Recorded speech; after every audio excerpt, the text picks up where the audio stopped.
But it did make me want to ask you about the U.S. position. How do you make sense of the U.S. position in these negotiations? Because Trump is, of course, famous for going a bit back and forth, and it also seems a bit bizarre, the U.S. position, because now the U.S. is seemingly the main negotiator trying to bring this war to an end. But it was the U.S. that pushed the Europeans back in 2008 on offering future membership to Ukraine. It was the U.S. who took the lead in toppling Yanukovych in 2014. It was the U.S. that took the lead in undermining the Minsk peace agreement and then the Istanbul talks.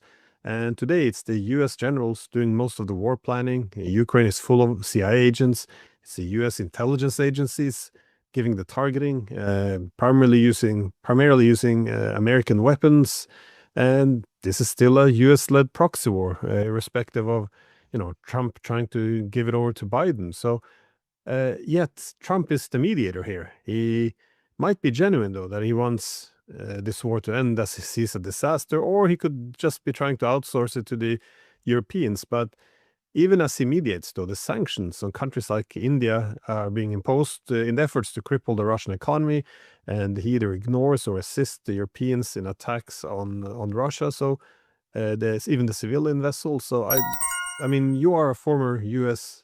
Army officer. How do you make sense of the U.S. position in this? Well, let's call it a diplomatic circus, because this it doesn't feel very genuine to me that if they would want to shut this thing down, they could. And I do understand that they don't want to give up the pressure yet against Russia, as they can use this as leverage in any negotiations. But still, it's been a year of the Trump administration, and they're still leading this war. So what are we looking at here?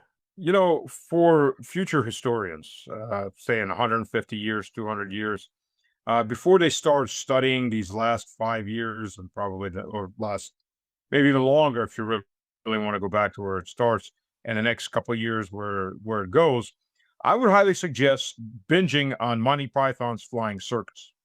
Because this is basically like the most absurd episode of Monty Python's Flying Circus. For those that haven't watched this, maybe I'm dating myself, but I highly suggest watching some reruns and then watching the news. It will make much more sense. The absurd of the absurd is what we have from the West in general.